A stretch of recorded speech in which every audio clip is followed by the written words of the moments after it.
Calculus! This is AP Calculus Pretest 6 Solutions. So today I'm going to go through every single one of these problems because there was at least 1 point missed in each of these.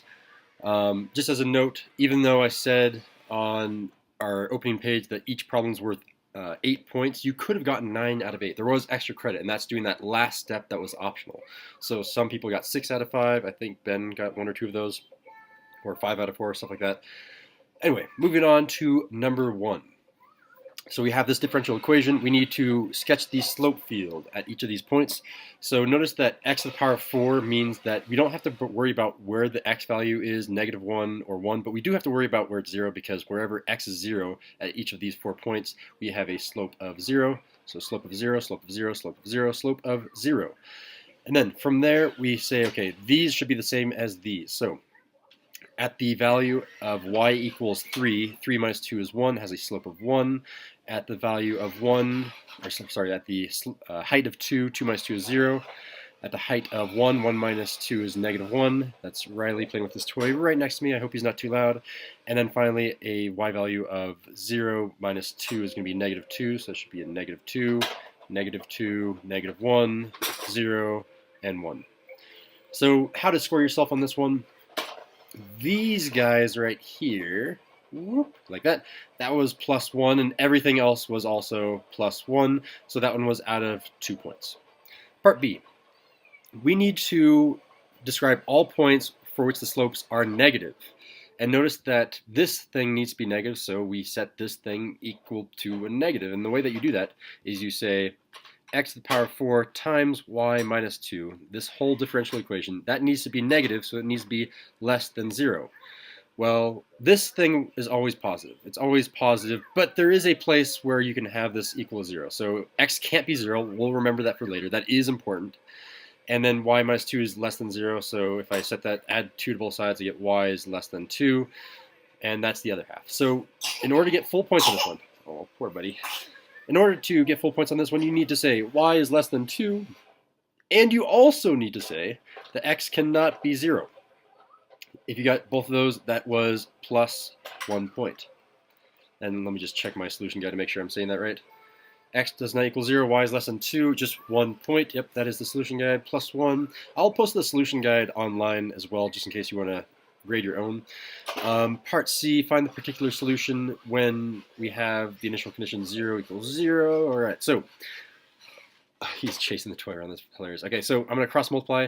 So I get 1 dy, so no dy's basically, or just 1 dy. So dy, and by the way, we're on step separate right now. Separate. Just labeling my steps so you can follow me. You don't need to label it for them, but you have dy is equal to, whoa, too far up. dy is equal to x to the power of 4, y minus 2, x to the power of 4 times y minus 2, all of that dx, and we need to get the y minus 2 on the other side, so 1 over y minus 2 is equal to x to the power of 4 dx, and there's our separate step. So if you did that, that's +1 point right there if you separated. And then next we have integrate. So we have the integral of both sides. Integral of y minus 2 to the power of -1 dy should be equal to the integral of x to the power of 4 dx. Then I need to take the antiderivative. Do we need dinner? Dinner is, or do we need taxman? Dinner is 1, so we don't need taxman. So this is just the natural log of absolute value y minus 2 and absolute value. And that's going to be equal to x to the power goes up a power, divide down, and don't forget your plus c. All right, how many points? Is it 2 points per? Yeah, 2 points for the antiderivatives. So 2 points, that means you get 1 point for the left, 1 point for the right, and 1 point for your constant of integration. 3 points right there. And then finally we have evaluate. You could do the evaluate step right now. I noticed that so I'm currently addressing the year of 2018 and 2019 calculus, so that's Ben, Arrow, and Rochelle. But on all of our pretests, we did not really do this correctly. What we did, and maybe it is correct, it's just not the way that I've taught. So what I saw you do is you did evaluate first. You always did evaluate first. And by doing that, you plugged in 0 and 0. And you got the point by doing that, unless you made a mistake. I think there was one of us that made a mistake on one of these problems. I just don't remember what it was. When we plug in natural log of 0 minus 2 is equal to x to the power of 5 over 5, not x to the power of 5, it's 0 to the power of 5 now because we're substituting in. 0 to the power of 5 over 5 plus c. Oh, bless me, sorry. And you did this and then you solve for c. That is kind of correct, but sometimes that will be a wrong answer. It just happened to be the right answer in this case. So when we do this, we get the natural log of just 2. You don't have to take the absolute, well, we took the absolute value and we got 2 is equal to c. If you put c is equal to 2, that's not correct. It needs to be the natural log of 2. And then next, yeah, so if you got this, if you boiled it down to c, you got plus 1. But the isolate step, this is the extra credit, isolate. Let me just show you the extra credit really quick. So far 1, 2, 3, 4, 5, it's out of 5 points, and you'll see on the front, it's out of 5 points. So this is, yeah, just making sure we know that this is where the extra credit comes in. We need to isolate this guy, so we exponentiate both sides, so we have e to the power of natural log of absolute value, y minus 2, is equal to e to the power of x to the power of 5 over all of that over 5 plus c. Exponentiating gets e and natural log to cancel out, and I have absolute value of y minus 2 is equal to e to the power of c times e to the power of x to the power of 5 over 5. And then I need to get rid of the absolute value sign, so I do that, and I get y minus 2 is equal to plus or minus e to the power of c times e to the power of x to the power of 5 over 5. And then from there, I say, okay, there's a box right here. This is Pandora's box. We don't know what that is, so we're just going to call it box from now on. So I now have y minus 2 is equal to that box that we don't know, box times e to the power of x to the power of 5 over 5. Add 2 to both sides, so we get y is equal to, I'm just going to use blue box, so blue triangle because of lag, box e x to the power of 5 over 5 plus 2. And then from here, this is normally where you would plug in. If you didn't plug in before, if you didn't do evaluate, this is normally where you're supposed to be doing your evaluate if you didn't want to get your point early. And you'd evaluate here and then solve, but by solving you'd still get the exact same c. You get c is equal to natural log of 2. Sometimes it's a negative, sometimes it's a positive, so it is important to plug in this step. Just be warned. I think that's true, but I'm just going off of my experience, and that might be incorrect. We'll see in the future, I guess. So from here, we know that c is equal to the natural log of 2, and we know it happens to be positive. We got lucky, but if you plugged it in, you would find that it is positive from here, and then you'd have the equation y is equal to e to the power of c. So I'm going to simplify this after this. So e to the power of natural log of 2 times e to the power of x squared over 5. And on the AP Calculus test, they'll give you the point for that. But in my class, you need to simplify even further because e and natural log cancel each other out, and you get y is equal to 2 e to the x to the power of 5 over 5. And there's the final answer that we can box. If you got all the way to this step, and you got lucky because you plugged it in early, I think every single person did that, you can get your plus 1 point. And then we're going to move on to problem number 2. This one Rochelle told me she hates, but I know that it is a hard question. All right, so this represents the rate at which a bird gains weight. Okay, so, and we're letting that be the solution. So if we take the antiderivative, it's equal to some function that we don't know. But it does have the initial condition where the bird starts out with a weight of 20. And that will be important if we ever need to define a domain. It can't be less than 20. The bird can't go back to -1 because you only go forward in time. You assume that 0 is when you're born, I guess. All right, so is the bird gaining weight faster? If you're ever talking about something faster or slower, you're always talking about the derivative. So we're always talking about this derivative. So we're plugging in 40 and 70 into here to figure out if the derivative has a steeper slope at 40 or at 70. So the graph would have a slope steeper at 40 or 70, or the derivative a value higher at 40 or 70, I guess is the correct way of saying that. So just plug them in. So the formal way of saying that is dB, dt, and subbing in, we're subbing in t is equal to 40 here. When we plug in 40, we get 1/5. That's equal to 1/5 of 100 minus 40. That's 60. 60 divided by 5, that's 12, so that's equal to 12.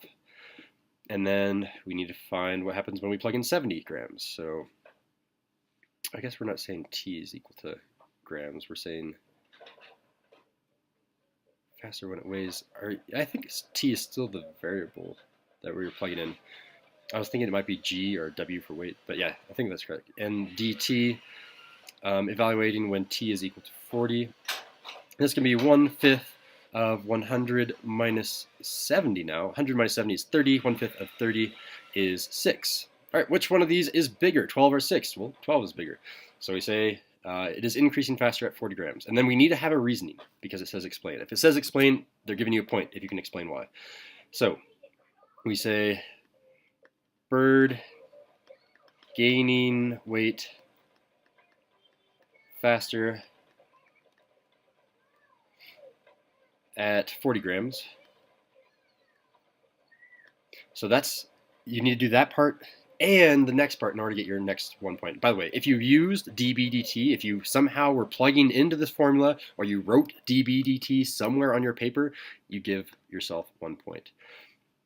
And I should be doing all of this stuff in blue. Let me change the color here real quick. Okay, so the bird is gaining weight faster at 40 grams, and here's the reason. Because, that's my abbreviation for because, and we just need to say this one was bigger than this one. Here's the quickest way of saying it. I could say dB/dt, I'm just going to say B prime. B prime of 40 happens to be bigger than B prime of, wait, I was plugging in 70 here. You guys probably caught that. B prime of 70. Let's come back here and erase this and say, what no?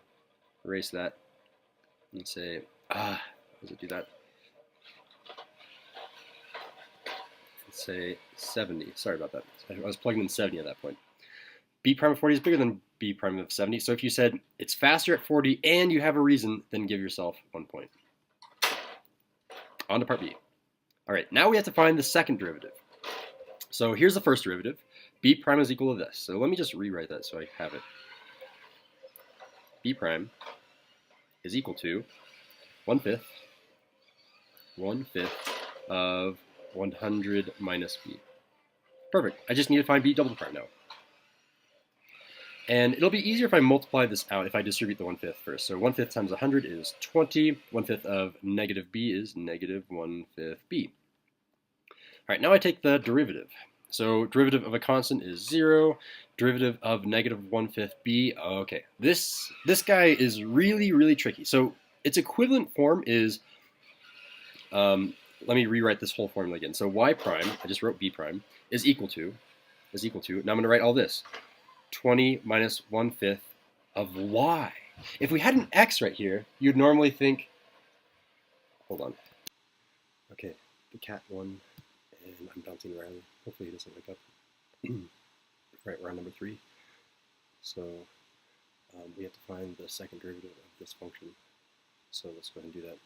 When we get the second derivative, it's going to be product rule. So 1 is y cubed. D2 is times negative 2, and then plus 2d1. 2 is 3 minus 2x. 3 minus 2x. And d1 is 3y squared y prime. And I need a plus in between there. That's all you need to do. If you were able to get that much, then you get plus 1. You could simplify this by foiling this out, but you don't need to for this. Well, actually, I know I say to simplify. I think this is a type of simplified answer because multiplying out, I don't know. Yeah, I'm just going to give you 1 point for that. Then I need to figure out if it's concave up, down, or neither at this point. So this is the second derivative. This means we're going to plug in these values, and if we get a positive answer, it's concave up. A negative answer, it's concave down. So when we plug those in, notice that we're going to have a y prime here that we're not going to be able to plug in for. So we need to plug them first into our y prime, because this is y prime. When I plug it in, I get 1/2 cubed times 3 minus 2 times 2. 2 times 2. There should be a parenthesis right there. So that's this evaluates negative 1. inside the parentheses, and 1/2 to the power of 3 is 1/8. So this is negative 1/8 for y prime. Oh, you woke up. Hey, buddy. All right. From there, I need to figure out what everything is down here, so let's plug it in. Again, I have 1/2 to the power of 3 times negative 2. That's negative 1/8. And then I'm going to be adding this with 3 minus 2x, which is, again, negative 1 times the quantity of y squared y prime. So this is going to be 1/4, so 3/4, that's 3 times 1/4, and then y prime is times negative 1/8, so times negative 1/8. Sorry, bud, I know you didn't want to wake up. And all of this evaluates to negative 3/32 times negative 1 is plus 3/32, plus 3/32. And now which one is bigger, the negative or the positive? That's really the trick. Multiply this left one by 4/4, by 4/4, and you'll see negative 4 is bigger than positive 3, which means the answer is negative, and it should be concave down. Let's just check the answer key. It should be concave down. So if you got that, that's part of it, but you still need to say concave down, and you don't really need to explain why.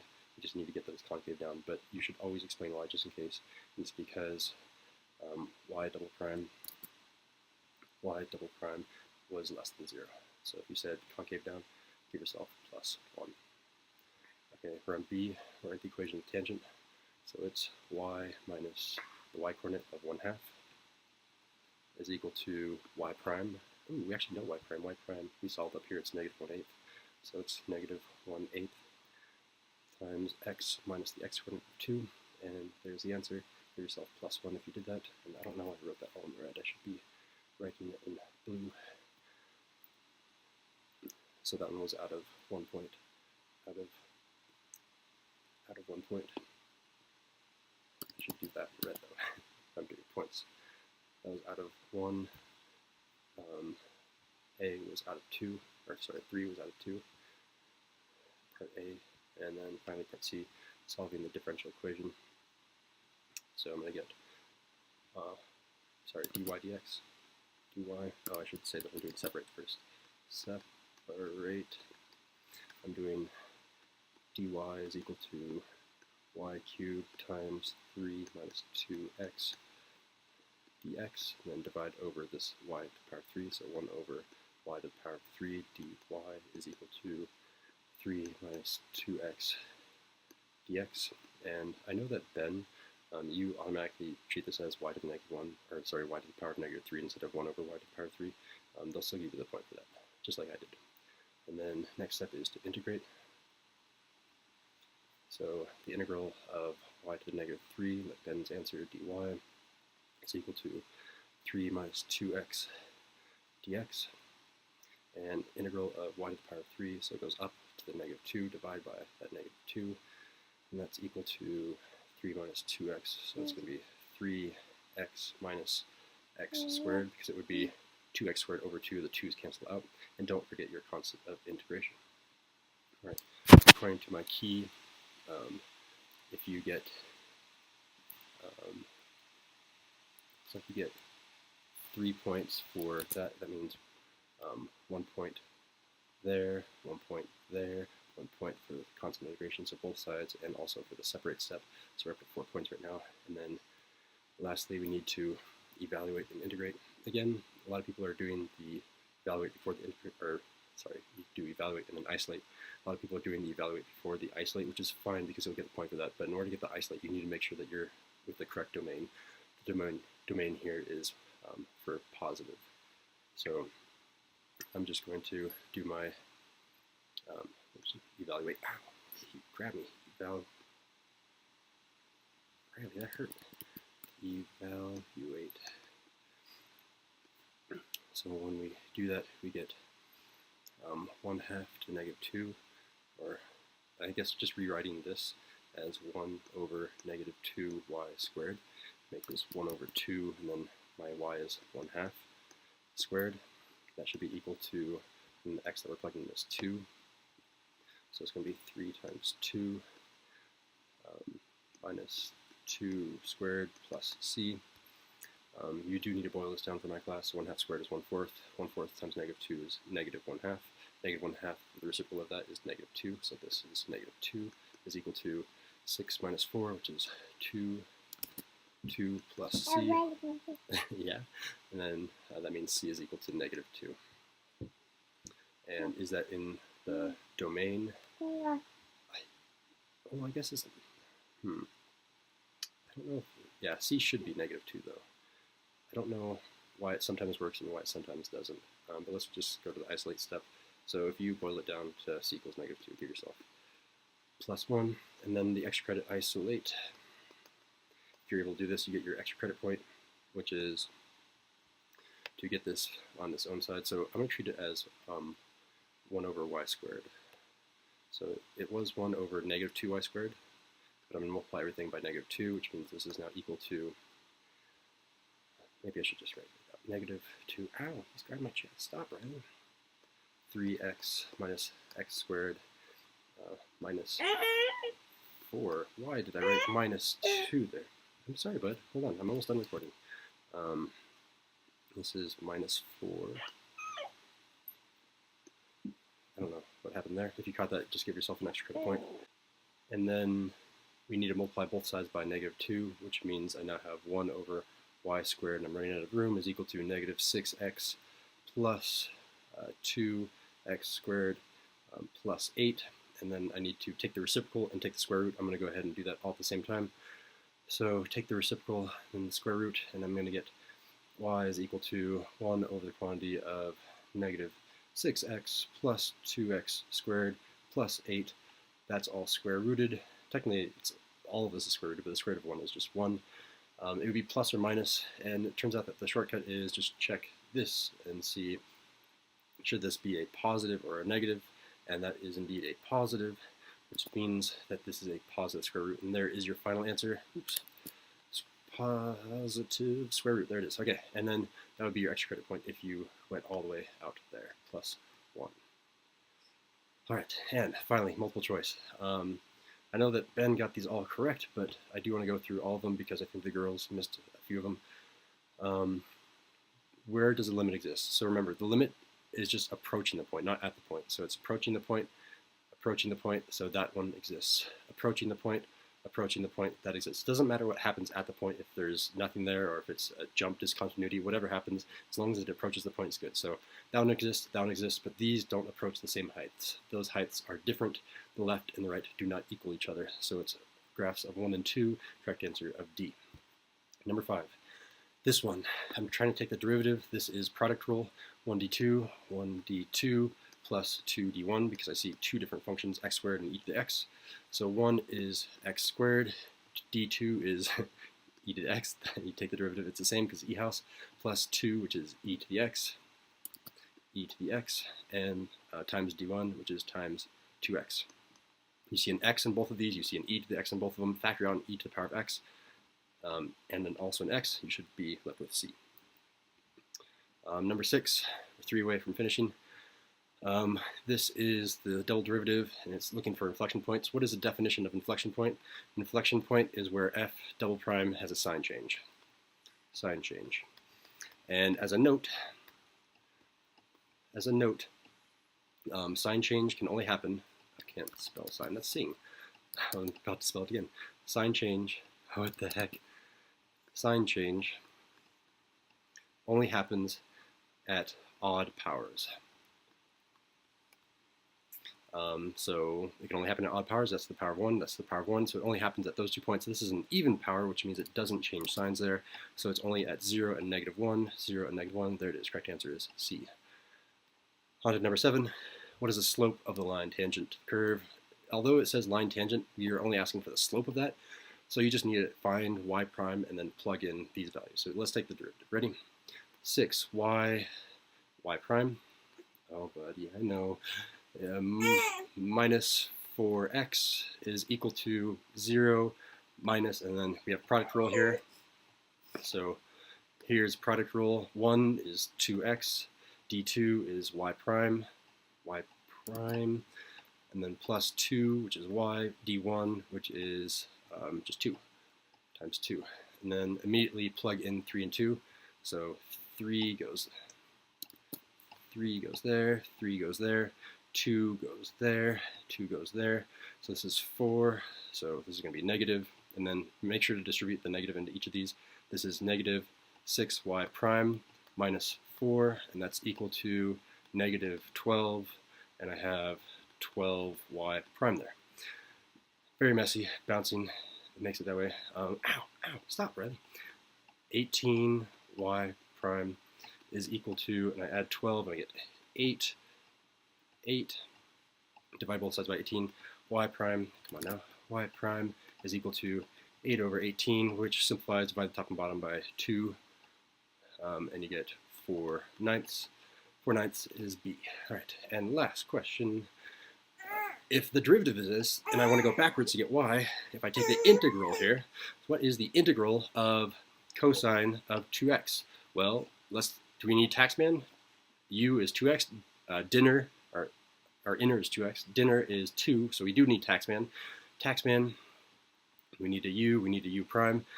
U is equal to 2x, therefore u prime is equal to 2. Taxman, there is none, so it's 1. I pay taxman with 1/2, so I get integral of 1/2 cosine of 2x. And then I take the antiderivative. Anti-C stands for change. Anti-change means the same sign. So this is 1/2 same sign of 2x plus C, and looks like C is our answer. All right, that concludes our self-check, or not our self-check, our pretest 6 solutions. So please go on to the fix-up that should have been handed out by the sub.